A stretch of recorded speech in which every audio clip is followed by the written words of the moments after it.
here this afternoon. I hope you can all hear me. Please message if you can. That will be great.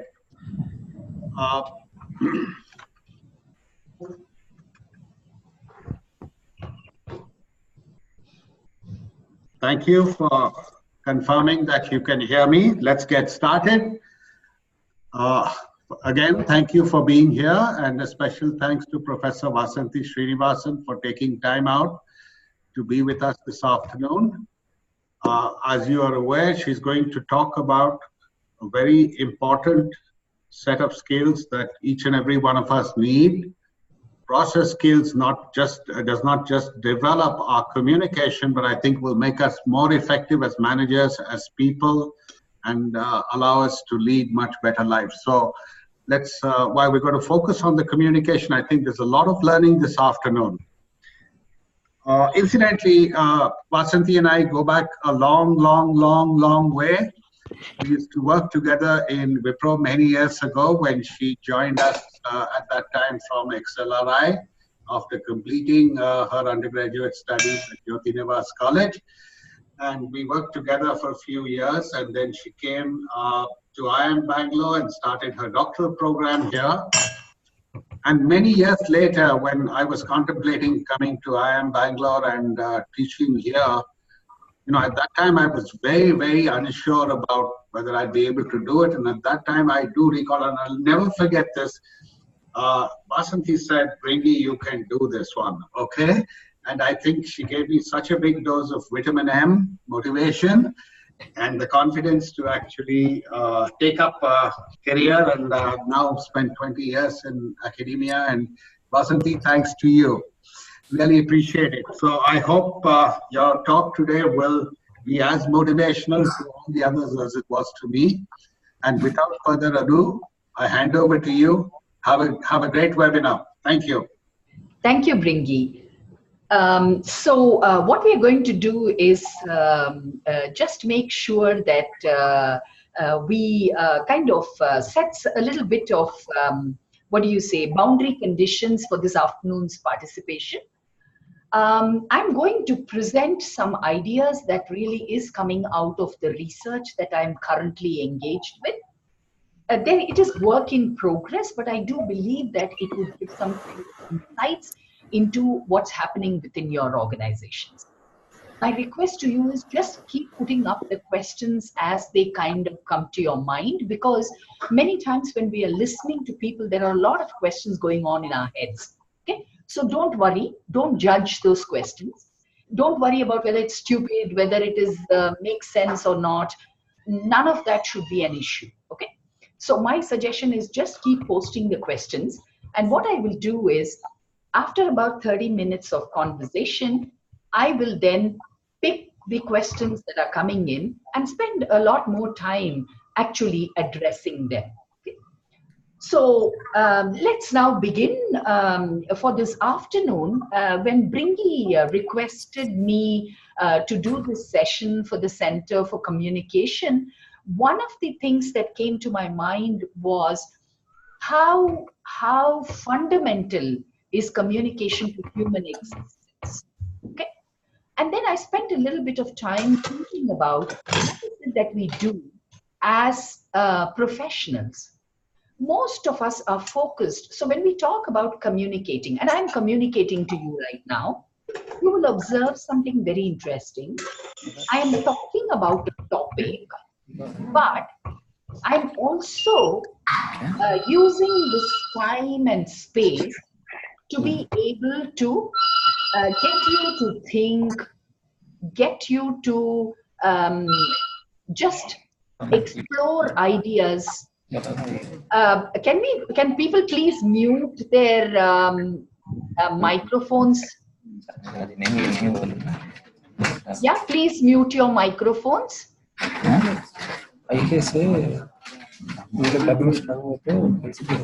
Yeah. So one of the so there is a content that I'm talking about, and there is a process of engagement that I'm doing with you, which is to get you to think.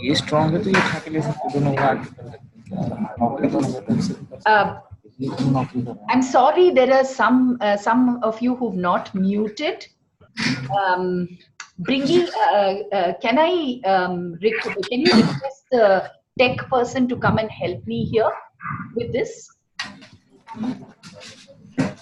Okay, I will proceed with the webinar because I'm getting distracted and that's not very helpful for the participants. Okay. Yes, Tarun, I appreciate. Yeah, I know I do have the admin right, but the problem is that I am somewhat technologically challenged. So that's the problem. Okay, my admin did tell me that I have the rights. The problem is really that I would get distracted. I wouldn't be able to focus. Okay, so that's the reason. But thank you so much. One of the so you can see what happened just now, and I want to use this to illustrate. So in terms of content, I know what I'm going to speak, but then here I am thrown up with a technology that doesn't quite equip me to be able to manage the process of communication. So this is the distinction I wanted to bring and open the process, because communication has a content to it. The content is what we often talk about, but there is also a process to communication. And it is this process skills which determines whether the communication that we are engaging in is effective or not. And I want to take a few minutes to speak about this process skill, because all of you would have observed in the meetings that some people are very good at managing meetings.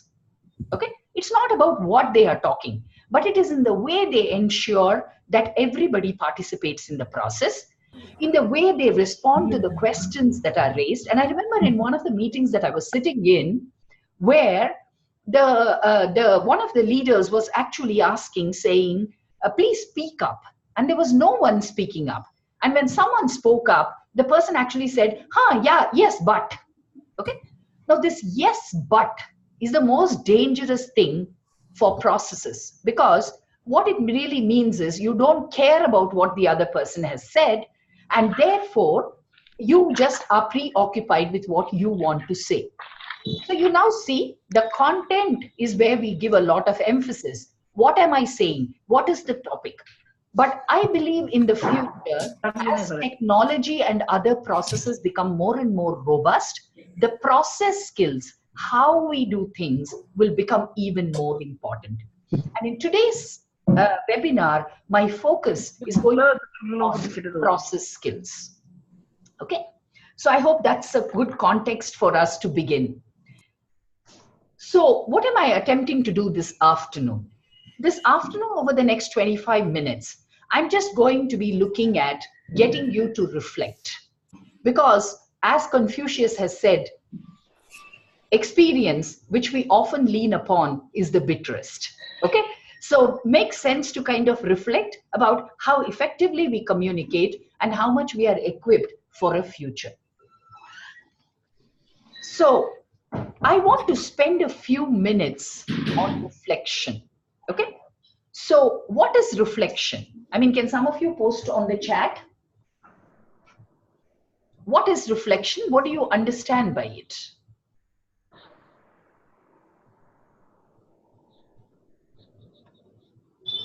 Any comments? What is reflection? Your image, how you perceive yourself. Reflection is about thinking about what we did or something. Good one, good one. Introspection and self-awareness, excellent.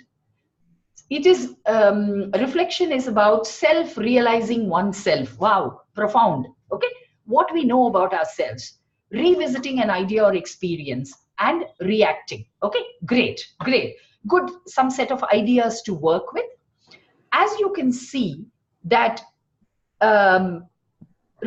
reflection is really about, in some ways, examining ourselves. I want to spend a few minutes on reflection because it's fundamental to communication.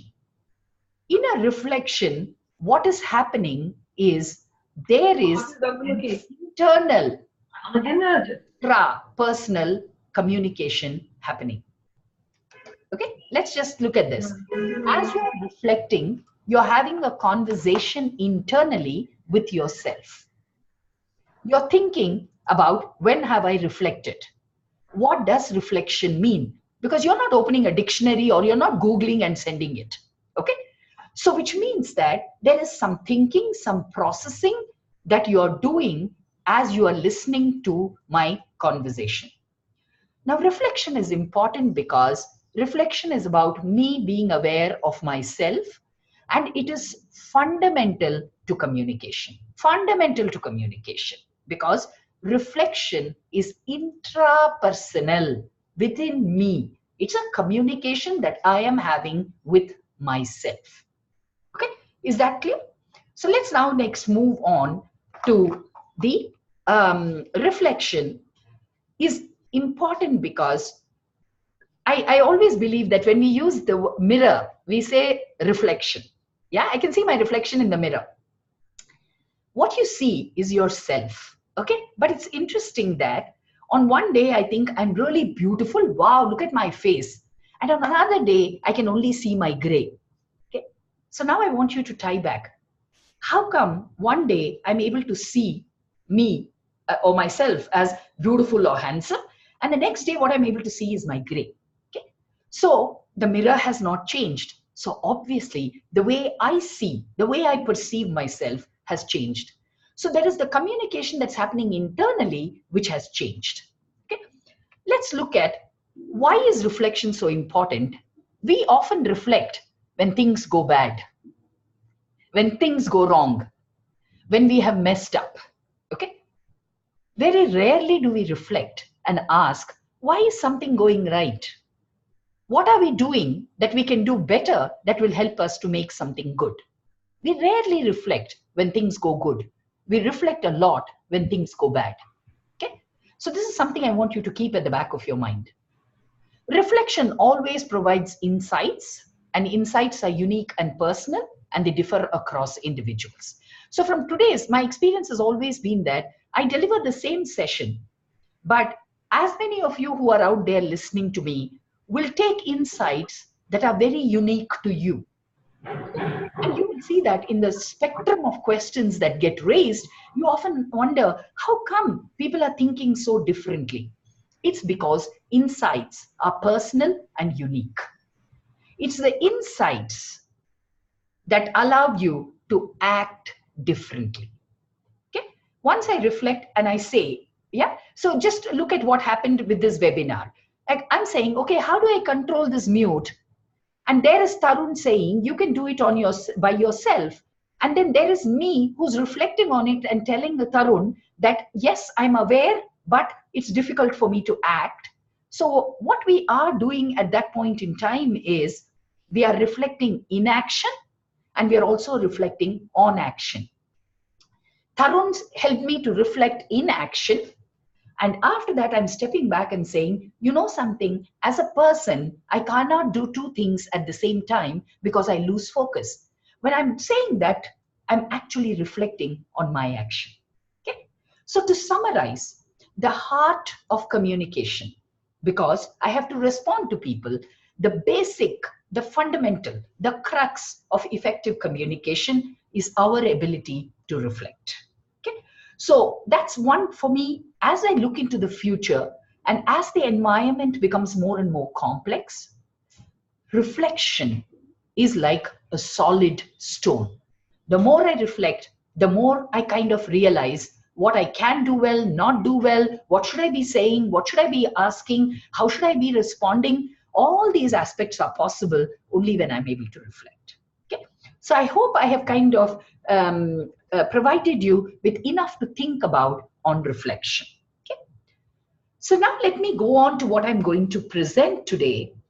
I'm going to basically present from a research that I did over the last 2 years, 2.5 years that I've been working on.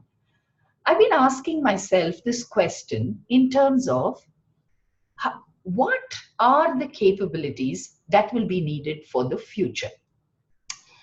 And I was asking these questions because there are several changes that are happening in our environments, and it doesn't matter which level in the organization you are. Okay? Significant changes happening in the environment, and those changes are not linear. So let me take an example. I mean, 10 years ago, if you had spoken about travel, we would have only spoken about buses and taxis. And we would have been talking about how to book a taxi with our taxi operator. Now, just imagine somebody like Uber and Ola have just changed. We can now get taxi at a call. Now, imagine 10 years ago or 15 years ago, how many of us would have thought this was possible? And now they have redefined transport and travel in very different ways. So has Airbnb. So when such kind of big changes happen in the environment, we call them disruptive. So my focus is really that each one of us is going to be more and more challenged by disruptive changes, which fundamentally will require consistent and periodic reflection, which is really an intrapersonal conversation. Now, if that is the case, that more and more disruption is going to happen, then how am I equipped?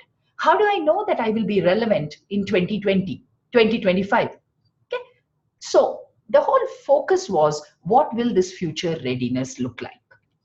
So in the next few slides, I'm going to talk about the study on future ready leaders in an age of digital disruption. Okay. Subsequently, this study I have replicated in different sectors. I've done work on retail, manufacturing. I have done the same with government. I have done across levels in the organization, but the findings are more or less consistent. So as a part of this research, we asked some very fundamental questions. We said, what all is changing in your environment? What all is changing in your organizational external environment, in your sector's external environment? What is changing? How are these changes going to impact your organization and you? Okay. So what I'm going to present are in just 2 slides, a study that's taken me 18 months. So consistently, for every time we ask this question, what's changing in your work environment? And I'm sure if you are thinking about it, you will already be able to see it. That the first and the most important one is digital technology and automation. It doesn't matter which sector you are. Every sector is touched by technology. Okay. And I will give you some really very, very different examples, not the same ones, artificial intelligence, automation. No, let's look at it. I mean, I was talking to a scrap dealer. Okay, scrap dealer. What do? They collect metal scrap from different organizations which work with metal. And this scrap dealer was telling me that in the last 5 years, he has had to change so fundamentally because his mobile has become the medium of transaction. And he said more and more people are now giving me shorter and shorter notice to come to pick up the scrap material. And he said 5 years ago, I would get 24 to 48 hours. Today, I get less than 4 to 6 hours. And he said, therefore, arising out of this, I have had to buy a truck. And I have had to hire a driver. And why was it important? Because he said, till then, he would actually drive the truck, go there with the help of assistants, load the truck, and drive back. He said, now, from 1 person unit, I have now become 5 people. I employ 4 people in my organization.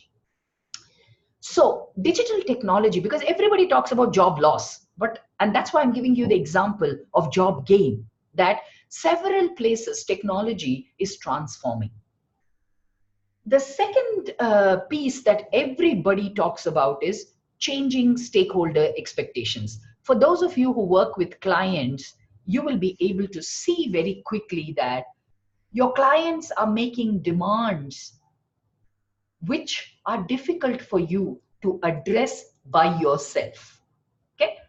So what does this mean? This means that more and more you'll have to partner with different kinds of people to be able to deliver to your clients. Or our employees, many of us are employees, and we are asking things from our companies which are very different from what our parents would have expected from their companies. So stakeholder expectations are changing. Regulatory context is changing, and I'm not even going to talk about it because it's just incredible. Every single sector, both locally and globally, is changing. Government role, and if you're reading regularly, you will be able to see that whether it's Facebook that has been in the news for the regulatory context, or whether it is the European Union GDPR rules, or whether it is the Indian regulation in the real estate industry, it doesn't matter which one you're talking about. Whichever one that you're talking about, every single one of those regulatory contexts are putting pressures on organizations in terms of how they do business. And last but not the least, demographic changes across the world and within the country. So let me kind of give you an example, because this is just a few weeks old example, where I was talking to someone and I was talking to them about how demographic shifts within India are becoming very significant. And in that context, this was an entrepreneur who's a multi-business entrepreneur from Kerala. And I was talking to him about migration and how the organizational landscape in teams is changing, because we have so much of migration happening across the country. And he made a very insightful comment and also provided me with the data where he said, if you came in 2000 or up to 2004 or 5 to Kerala, a large part of the coconut pluckers, okay, people who climb coconut trees and pluck, they largely were locals in the immediate vicinity.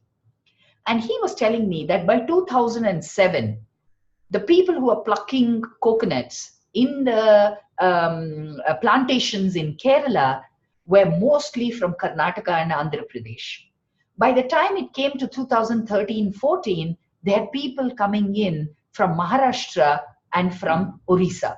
And today, he says, almost 95% of my workforce is actually from Bihar, Orissa, and further up to Uttarakhand. Okay? Now, this is very insightful. And then he went on to tell me how much his own leadership style of how he manages people has changed so dramatically. He says, I have now got to work more closely with people. I have to communicate. And he was telling me that he can now understand 6 languages. I mean, imagine, very small thing, but imagine needing to understand 6 languages. And as an entrepreneur, he said, my children know minimum 4 languages fluently, because otherwise it's impossible to manage the plantation. Okay? Now, imagine large organizations like yours. All of you must be observing as you're looking at this in terms of how much within organizations there are changes happening. All my research says that this is only going to deepen, it's only going to intensify, and it's only going to grow. Okay? So I think all these 4 come together, driving and changing the future of work. Now, against this background, I want to ask you some questions for reflection. And therefore, if there are some insights, please post them on the chat and let me respond to them. Which of these is critical in the organization or in the context that you are in? Which of these you have experienced yourselves personally? And what kind of changes did you have to make to cope with this? Okay? I think that's an important question for you to reflect. In this session, I'm not going to do too much about organization and what its impact, So I'm going to go directly in saying, what did I observe as a part of my study, particularly from a communication perspective? How do these four challenges of demographic upheavals, digital technology, changing stakeholder expectations, and the regulatory context, how and what kind of behaviors are they going to demand of each one of us? Okay.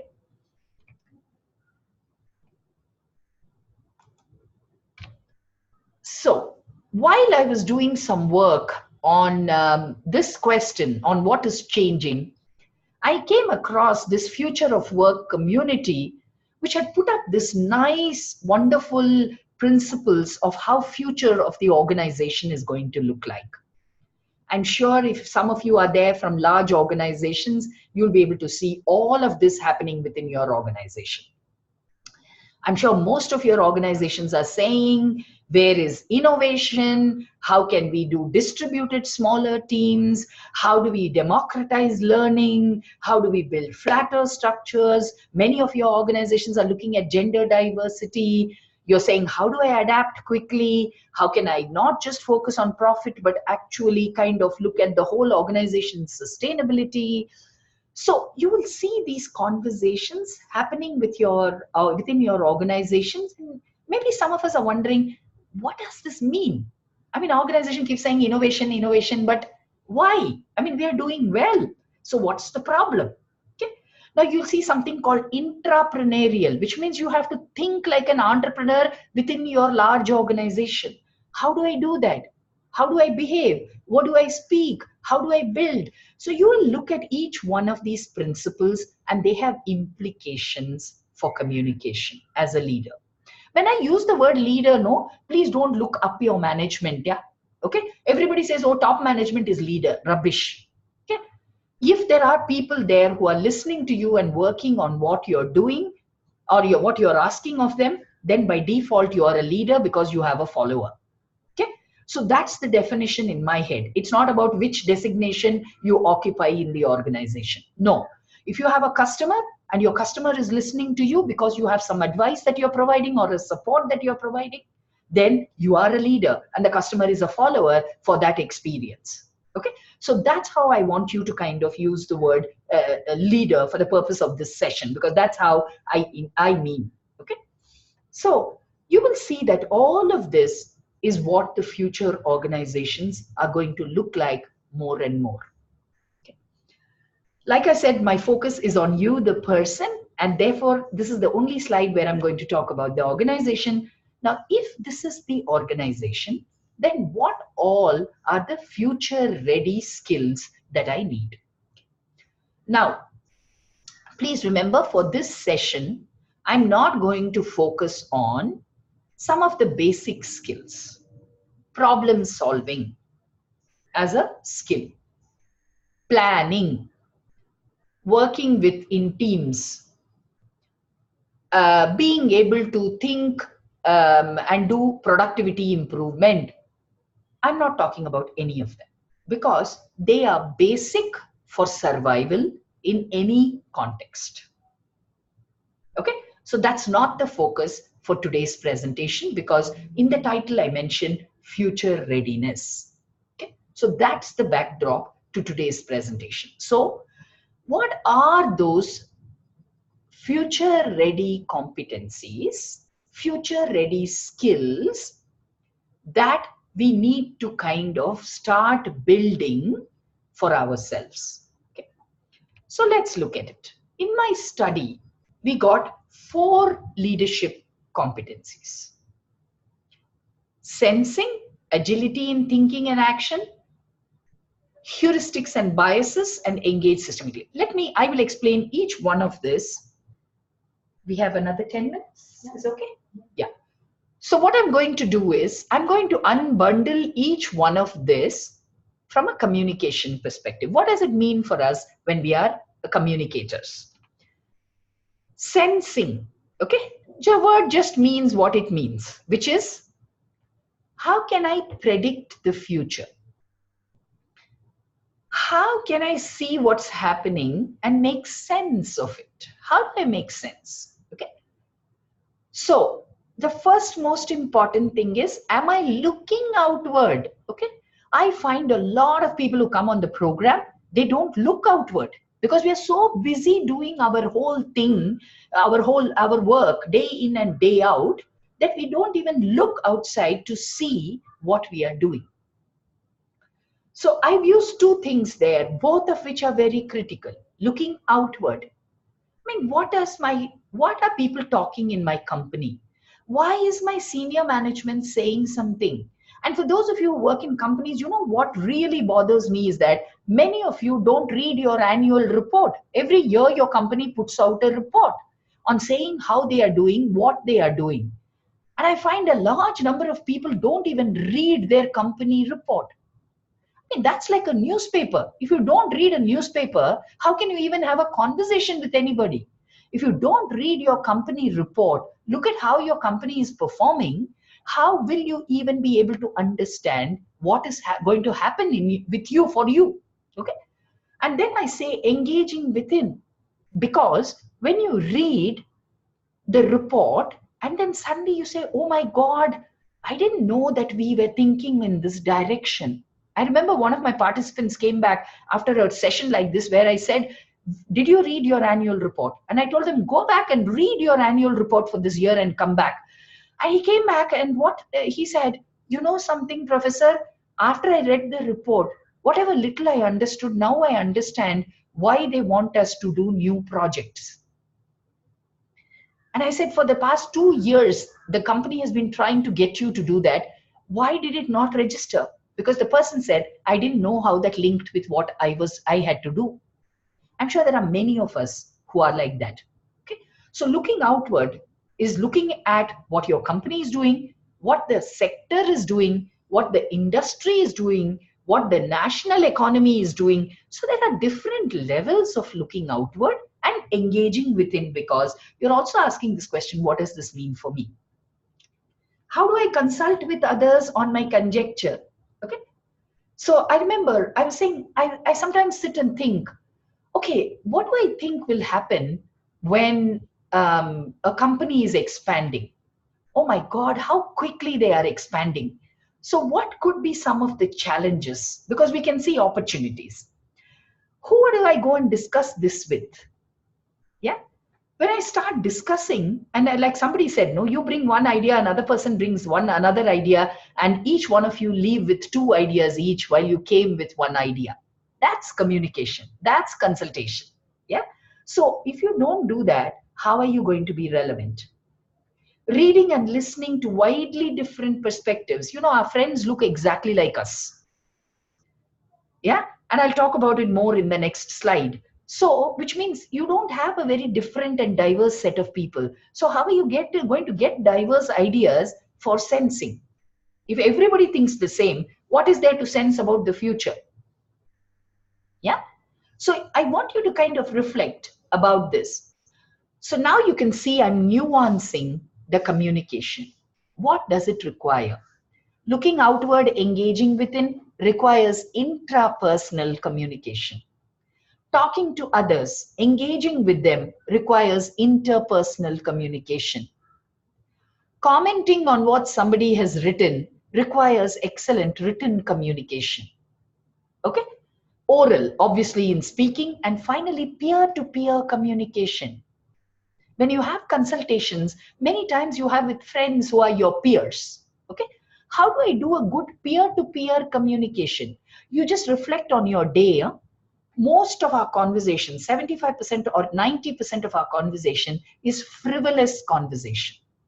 What did you eat? Is this look? Paratha is not good. Oh, what happened? Movie you saw? What happened to cricket match yesterday?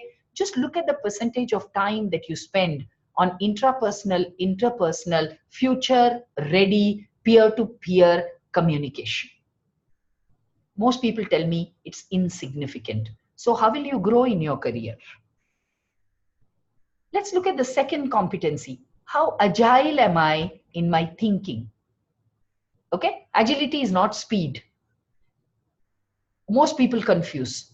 Agility is about the things that I have listed here. Willingness to hold multiple perspectives. Now I go back. You must have a wide circle of friends if you have to get different kinds of perspectives. You have to listen to other views, other people's views, if you have to adapt and learn. If I have to change quickly, I should be willing to listen to people, look around and see what's happening, and then pick up an idea to work on. So which means I should be willing quickly to drop my plan if I find that it is not working. I should also be able to persuade and influence others. Okay, with my idea, if I have a good idea, or sorry, if I have an idea, I should be able to influence others. Now you can see that all of these require deep and active listening. They require the ability to build on another's idea. Again, I'm going to leave some reflection for you from a communication perspective. You see how easy it is to see wrong and bad in others, to find faults with others, to criticize others. It's very easy to do that. It's the easiest thing that we can do. It takes a lot of effort to build on someone else's ideas, to contribute to somebody else's ideas, to persuade someone else to change their mind on their ideas. It takes a lot of effort. Okay? So which is why we quickly criticize, dismiss, and say, what big idea. Okay? Because it's extremely difficult to build on another's idea. Upward influence. Many times people ask me, how do I influence my boss? Okay? The only way to influence your boss is to understand what your boss has for his or her future deliverables. Only if you understand what's the compulsion that your boss is in, will you be able to know how to hold a conversation with your boss. And most of us don't invest enough in knowing what are the pressures, what are the challenges, what are the opportunities that your boss is expected to actually deliver. And finally, coaching. How well do I coach others? Not necessarily my juniors, my peers. Okay? How well can I do it? All of these, you can see the fundamental is communication. Okay? So I don't want you to kind of look at these as though they were outside of the realm of what we are having. And now I'll push the idea. All of this is not about content only. I want you to reflect. All that I have spoken so far is not just about content, how much you know, what you know. No, you could know everything, but you don't have deep and active listening. Then you're really wasted. You're not going to be successful. You could be brilliant and you know everything that is there in the field, but you don't have the capacity to build on others' ideas and you keep putting people down.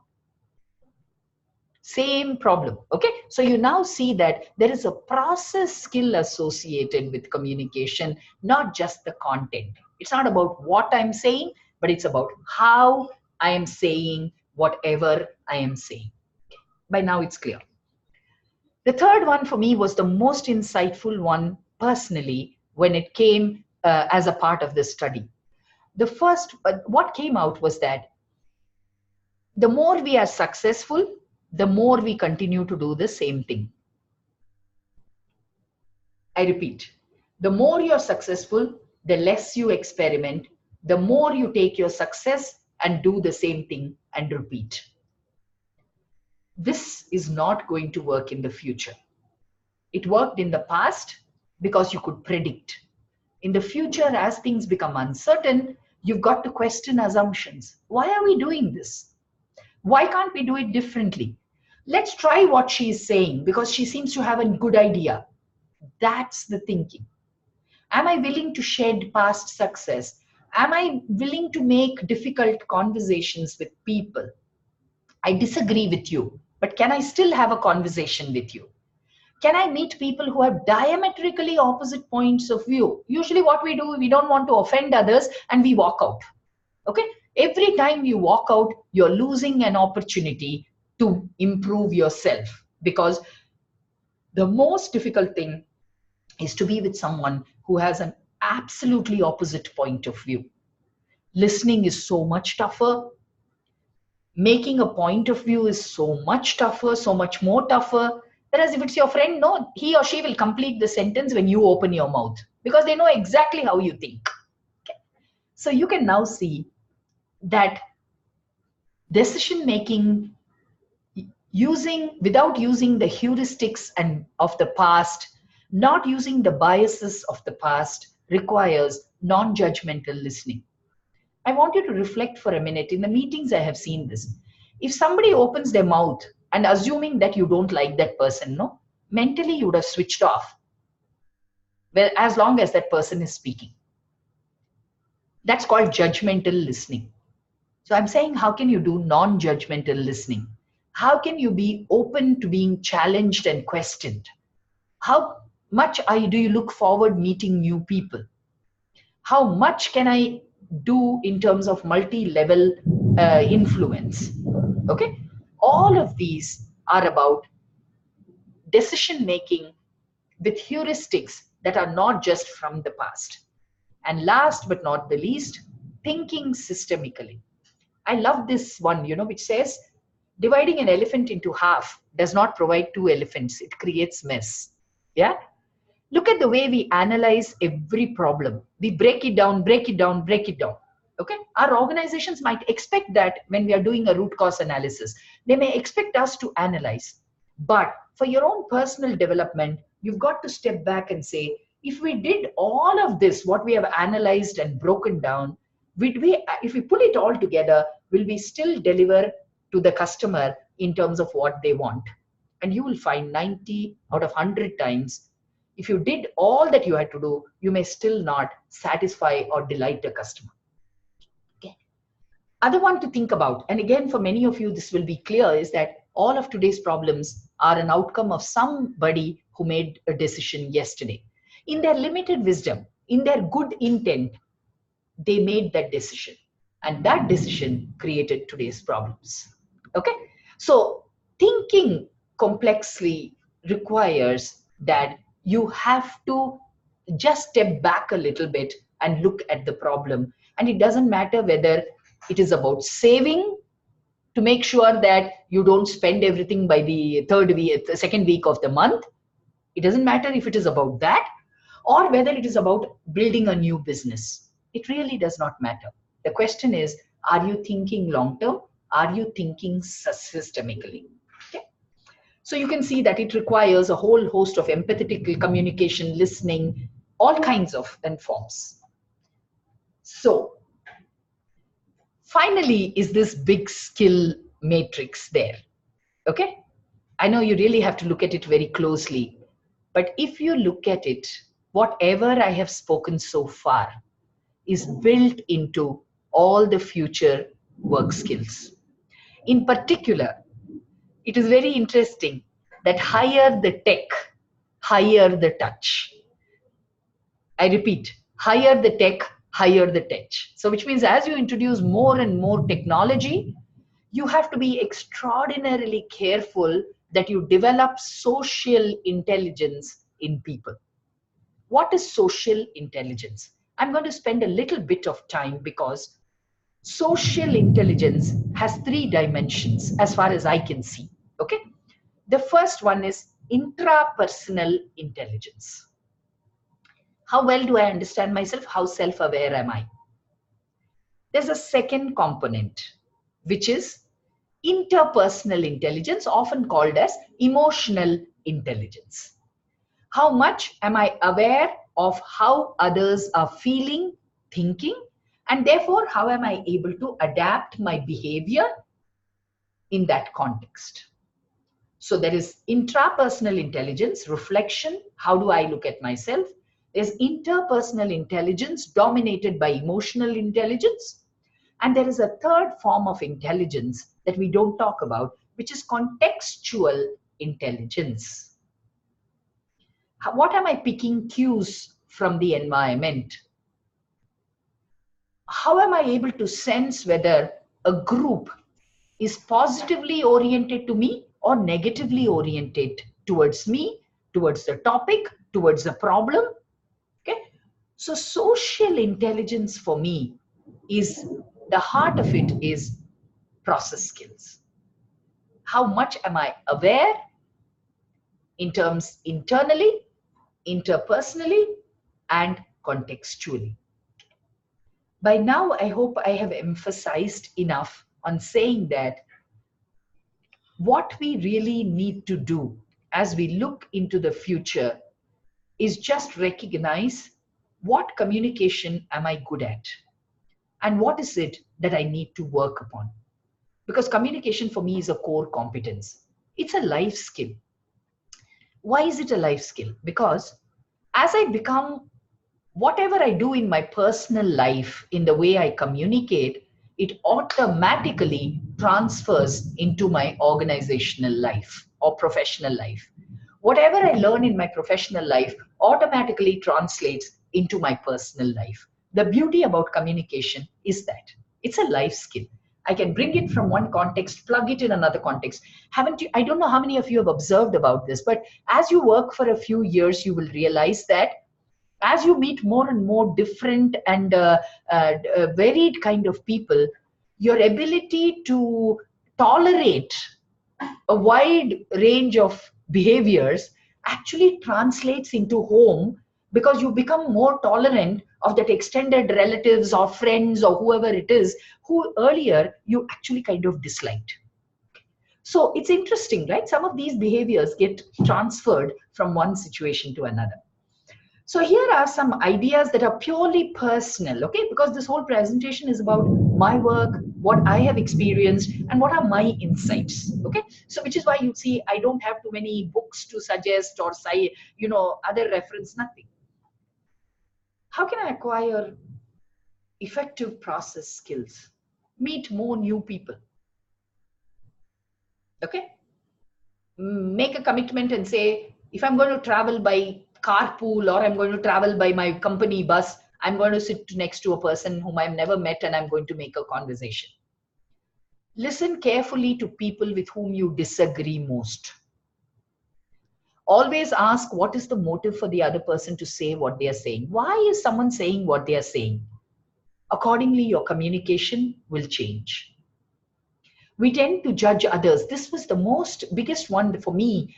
I find always that we tend to judge others by their actions and ourselves by our intentions. Okay, so just look at how we give a thing.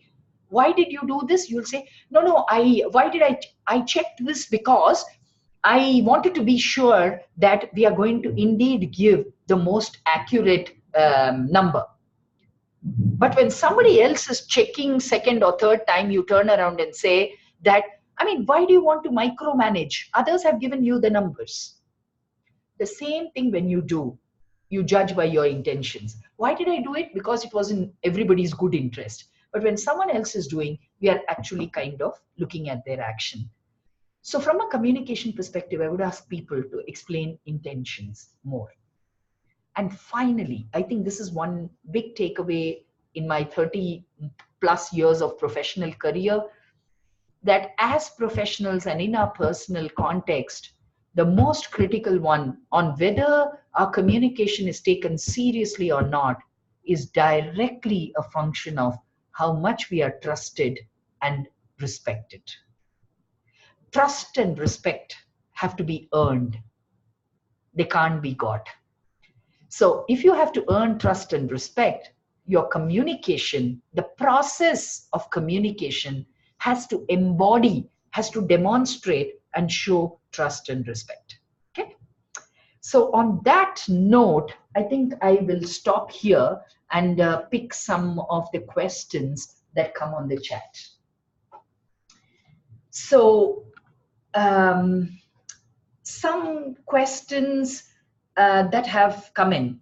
Most effective leaders are alike in a crucial way.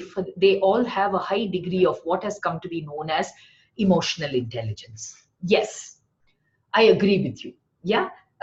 So you are right in some sense, because over the years, let me just see if I can stop share. We don't need this, right? I can stop share. Okay, great. So, yes, more effective leaders. It's interesting, right? There was a study that was done several years ago where they went out and asked people saying, who do you think is the most effective leader? So people couldn't differentiate effective. Okay, so they went and asked, if you were to call somebody a leader, who would you call a leader? They went to schools, they went to small villages, they went to political spheres, they went to different places. Doctors, priests, teachers, all kinds of people were nominated as successful, or who as leaders. Sorry, I won't say successful, leaders. When they went back and did a study, what they actually found was significant patterns in the way, it didn't matter where you came from, but there was consistent patterns in the way leaders engaged. And one of them was this whole idea of emotional intelligence. You know, one of the things that worries me about this emotional intelligence is that everybody thinks it's about being soft, being courteous, being nice. No, emotional intelligence is also about being able to tell the other person by giving feedback, which is candid. Because at the end of the day, you know that if I don't give that candid feedback to that person, he or she is going to go and make a bigger mistake the next time around, and there's nobody going to actually support that person. So emotional intelligence is also being tough and fair. Okay, so that's the perspective to your question that I wanted to bring to the table. How do we deal with bad listeners, especially if it is your boss? Good question. I would do 2-3 things. Okay, the first thing I would do is figure out, and all of us have worked with people like this, right? So I remember once what I did was I realized that this person does not listen, but this person reads every single mail very diligently and scrutinizes till for grammatical mistake. Okay, so anything that is important that I want this person to notice, I used to send by mail. Okay, so that's one thing that I've done. The second thing I've also done is that many people lose their ability to listen as the day progresses, because fatigue starts setting in and too many priorities are there in their head. So I have found that for many people, the first thing in the morning, if you walk up and you have an idea and you want to talk to them, it works. The third thing that I have usually observed is that if it's something really important and I want the person to listen, I just walk up to the person and say, I know you're terribly busy. I know you're preoccupied. Can I get 15 minutes of your time on any day that is convenient to you? Most people kind of just shake up and they say, but no, Vasanthi, what is it that's so important that you need? So I say, no, it's just different from what we are discussing business as usual. So can I get that window of time? Oh, yeah, please. Why don't you just come and sit down? Let us do it right away. Okay.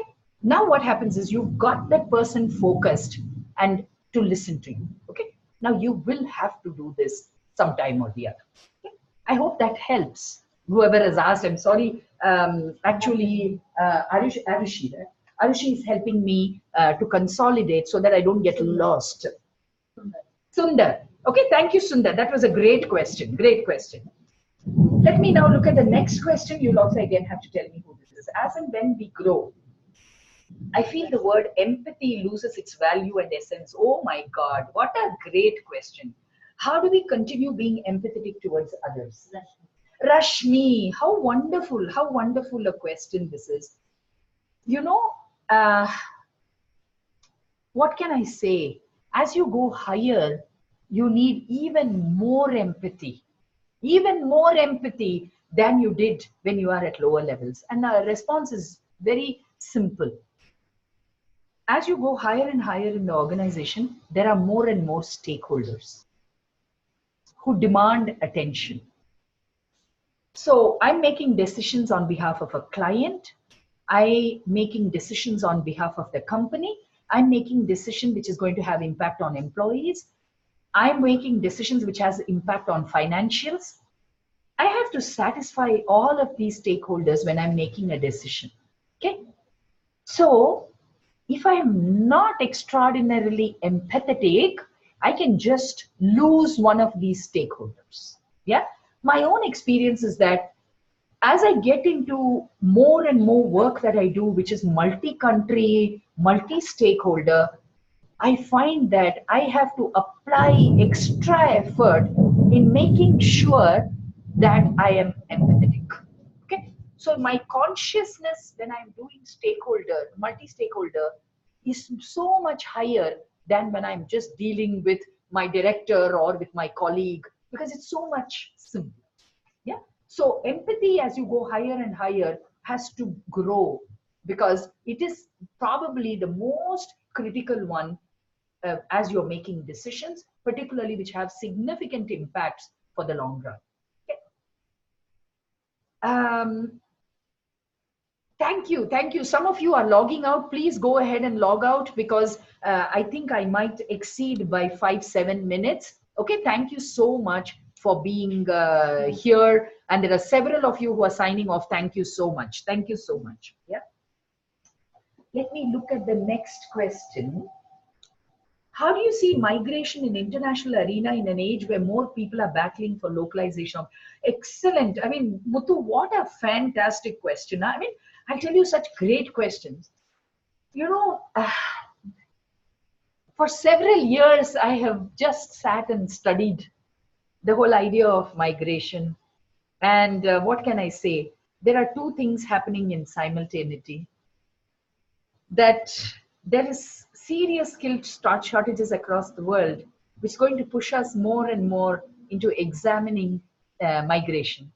But at the same time, there are enough nationalistic policies or local challenges that are going to actually push away from migration. Okay, so as I see it today, right, we are seeing that migration is increasing, but a nation's ability to absorb the migrants is reducing.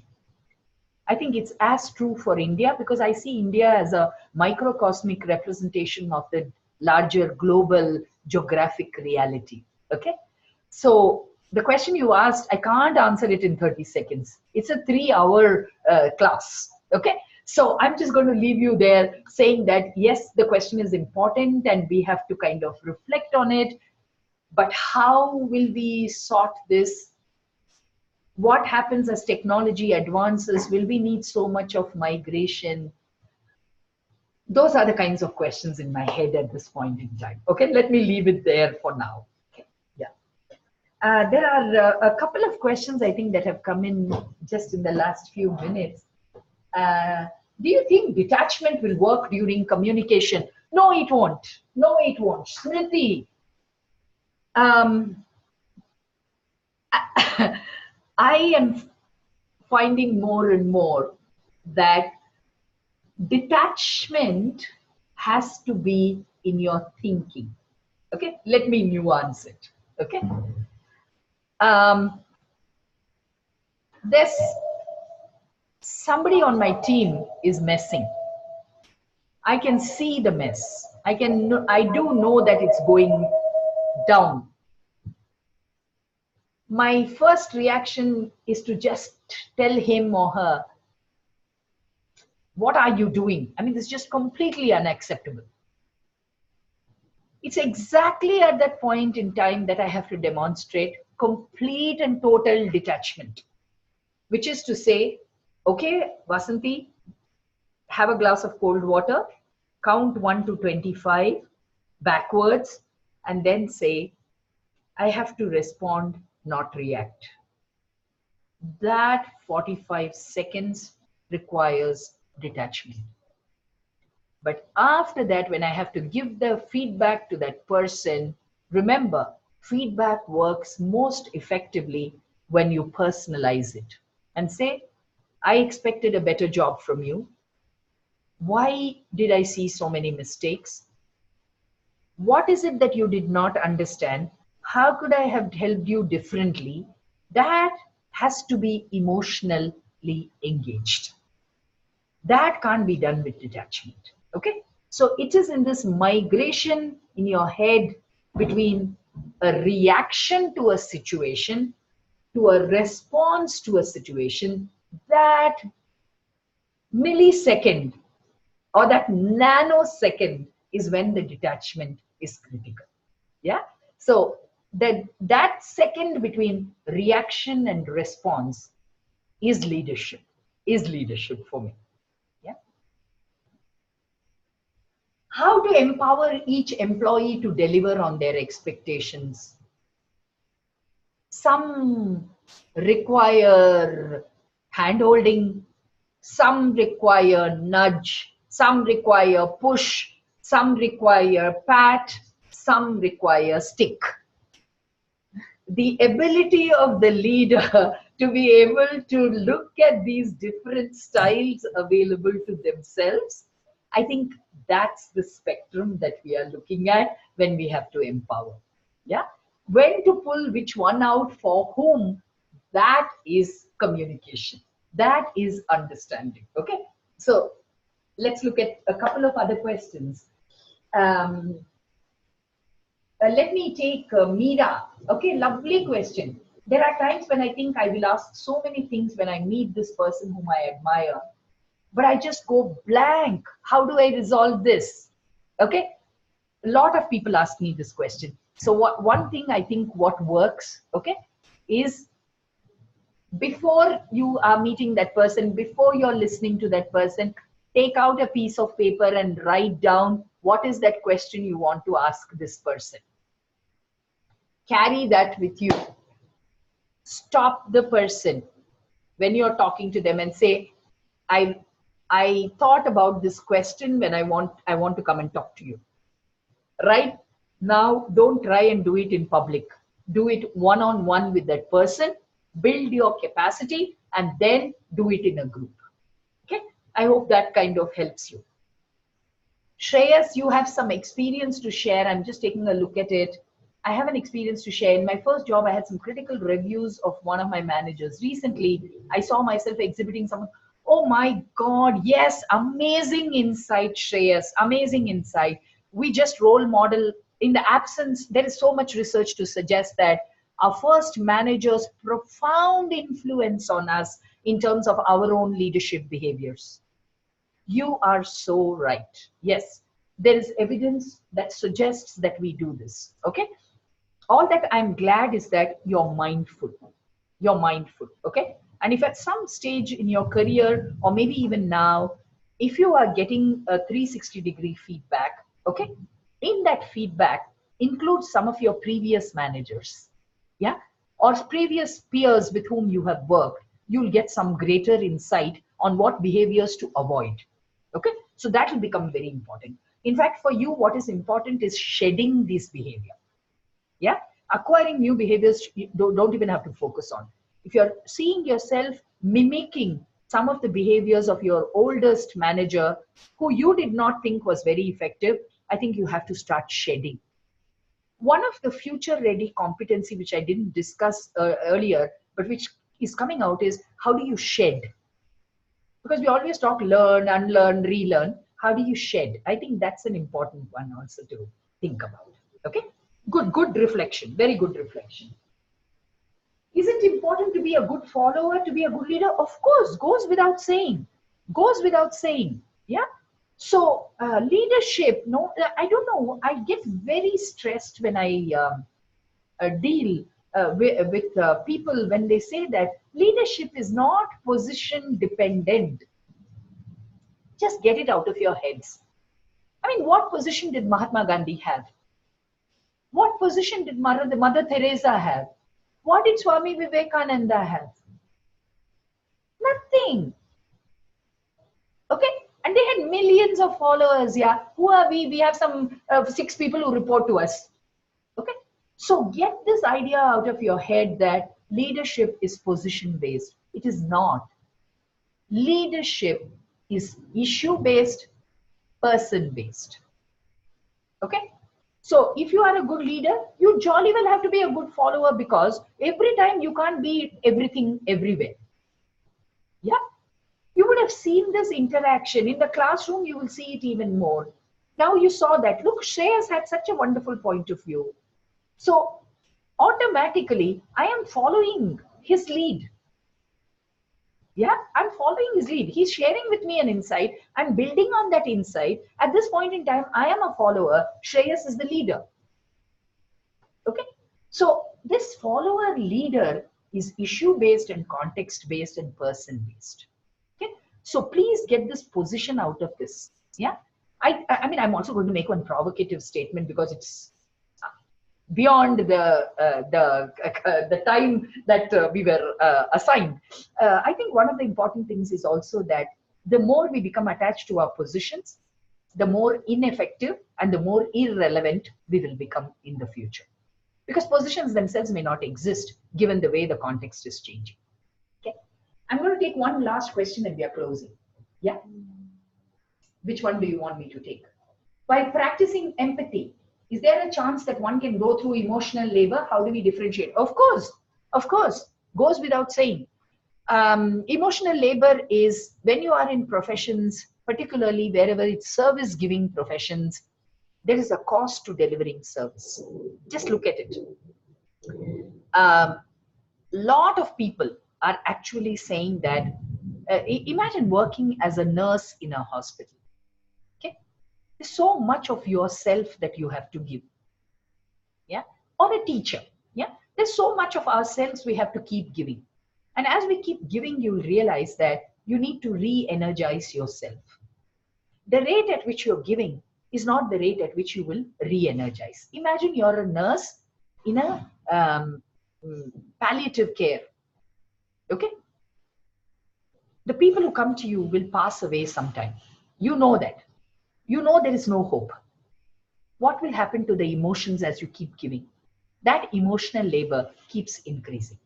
Customer support executives across all organizations experience very high emotional labor because nobody calls up to say, oh, you did such a great job. I'm so happy that you serviced me on the fridge. Nobody says that. People are saying, what rubbish is this? You don't do your job well. You are a thing I'm not going to do. I'm going to sue you. How long, how far, how much can you take it? So yes, it is true that how we manage that becomes very important. Okay. Shall we kind of close with this? Okay, I can see one or two. Oh, thank you, Manohar Kamath, because I'm, as long as it relates to your experience, I'm absolutely delighted. Absolutely delighted. Okay, there's one question. One of the driver for future of work, regulatory context. How such principles be advocated well for penetration to the ground level when matters are without penal provisions. Recent one, national guidelines on responsible business conduct. Look, there is a difference between legal and ethical. Okay. Regulatory contexts breed compliance. There is a place for compliance. There's a place for compliance, but there's also a place for commitment. Okay. Why do I do something? It's because of the norms that drive why I should be doing it. Okay. So I think this distinction, not always can everything be handled through compliance. At a point in time, compliance will break. How do we look at commitment? And for me, that's an even bigger question. Yeah. And where will these two blur between compliance? So one of the things I talk about is regulation, which is public regulation. Then I talk about self-regulation. And then I talk about co-regulation. How can different people of the society regulate themselves? How can I as an individual regulate my brain? Best example, traffic signal is self-regulation. Immaterial of what it is, if there is a red, I stop, is a self-regulation. When I watch a dozen people going, I also go. So that is where there is co-regulation. I think for your question, I would like you to look at other forms of regulation also without just the public regulation context. Okay? On that note, I hope you had a good time. I did too. So see you. This is Bringy. Hand over to Bringy. Okay, Bringy, take over. Yeah, I'm getting there. I hope you can all hear me. Thank you very much, Vasanthi, for taking all the trouble and for putting in all the passion and energy. It's absolutely infectious. Thank you very much for a spellbinding session that we've had. And to all our participants, really appreciate your being here. We will put up a copy of this session recording. Maybe it will take a week or 10 days. It will go up on the CenComm site, and you're welcome to access it. Thanks again for being with us. Have a lovely weekend. And thank you again, Vasanthi. Thank Bye you. for now. Yeah. Bye-bye. Thanks.